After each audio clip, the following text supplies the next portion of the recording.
Hi, hello, good morning. Welcome back to my channel Neeru's Kitchen Lab. ఈరోజు మన special tomato bath. Tomato బాత్లో ఏముందిలే, చాలా easy అని అనుకోవచ్చు, కానీ ఈ పర్ఫెక్ట్ కొలతలతో చేస్తే టమాటో బాత్ ఎంతో టేస్టీగా ఎంతో స్మూత్గా సాఫ్ట్గా ఉండే టమాటో బాత్ ఈరోజు మనం నేర్చుకుందాము. ఇది నా స్టైల్లో నేను నా ఇంట్లో ఎలా చేసుకుంటానో మీకు చెప్తాను. ముందుగా నా సబ్స్క్రైబర్స్ అందరికీ థ్యాంక్ యూ వెరీ మచ్. ఇంకా నా ఛానల్ ఎవరైతే సబ్స్క్రైబ్ చేసుకోలేదో వాళ్ళంతా సబ్స్క్రైబ్ అనే బటన్ నొక్కండి. అప్పుడు ఒక బెల్ ఐకాన్ వస్తుంది. ఆ బెల్ కూడా ప్రెస్ చేస్తే ఆల్ అనే ఆప్షన్ బెల్ మీరు క్లిక్ చేశారంటే నేను ఈ వీడియోస్ పెట్టినా మీకు నోటిఫికేషన్ రూపంలో వస్తుంది అండ్ మీరు నా వీడియోస్ చూసి ఎంజాయ్ చేయొచ్చు. మొదటగా మీరు ఒక కప్పు గోధుమ రవ్వ తీసుకుని ప్యాన్ పెట్టి స్టవ్ వెలిగించి ఆ ప్యాన్లో ఆ గోధుమ రవ్వని స్లోగా చక్కగా సిమ్లో పెట్టి ఫ్రై చేయండి. ఫ్రై చేసి అది వేరేగా తీసేసుకుని ఆ ప్యాన్లోకి మళ్ళీ ఒక 4 స్పూన్స్ ఆయిల్ వేసుకోండి. ఈ ఆయిల్ వేడెక్కిన తర్వాత ఒక 10 to 12 జీడిపప్పులు తీసుకుని చక్కగా దోరగా వేయించుకోండి.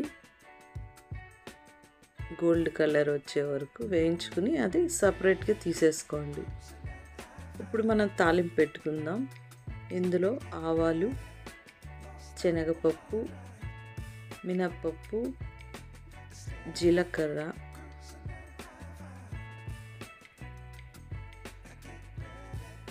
ఉల్లిపాయలు, అల్లం ముక్కలు,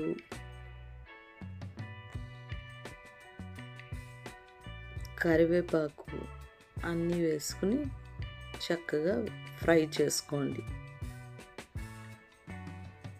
తాలింపు మనం పెట్టుకుంటున్నాము. ఇప్పుడు ఆ తాలింపు నెమ్మదిగా ఫ్రై చేసుకున్న తర్వాత ఇందులో ఒక టమాటో కట్ చేసింది చిన్న ముక్కలుగా కట్ చేసింది వేసి అందులో కొద్దిగా ఉప్పు, కొంచెం పసుపు కూడా వేసి మనం కలిపేసుకుని అది మూత పెట్టుకోండి.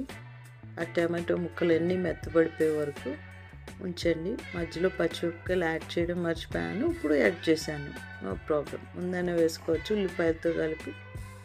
ఇప్పుడు వేసుకున్నా పర్వాలేదు, ఇంకా తాలింపు జరుగుతుందిగా.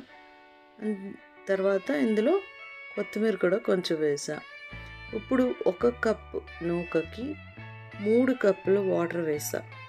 3 కప్పులు వాటర్ అయితేనే పర్ఫెక్ట్గా చక్కగా మెత్తగా వస్తుంది అన్నమాట ఈ టమాటో బాత్. ఇందులో మనం ఇంకా క్యారెట్స్ కూడా వేసుకోవచ్చు, బఠానీళ్ళు అక్కడ వేసుకోవచ్చు. ఇగోండి చూడండి, నీళ్ళు చక్కగా తలతల మరిగిపోయినాయి.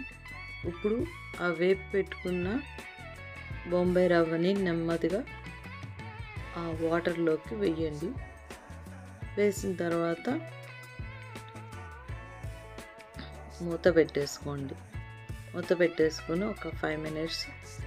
ఇప్పుడు సాల్ట్ అది కూడా చూసుకుంటే సరిపోతుంది. నాకు సాల్ట్ కొంచెం తగ్గిందని సాల్ట్ కూడా నేను యాడ్ చేసుకున్నా. ఇప్పుడు యాడ్ చేసుకుని కలిపేసి మూత పెట్టేసుకోండి. మీకు ఈ వీడియో నచ్చుతున్నట్టయితే కింద లైక్ బటన్ అండి, లైక్ చేయండి. ఇప్పుడు లాస్ట్గా దించేసే ముందు కొత్తిమీర వేసుకుని గార్నిష్ చేసుకుని పైన ఆ వేపి పెట్టుకున్న జీడిపప్పుని వేస్తే లాస్ట్లో వేసిన జీడిపప్పు చాలా కమ్మగా ఉంటుంది.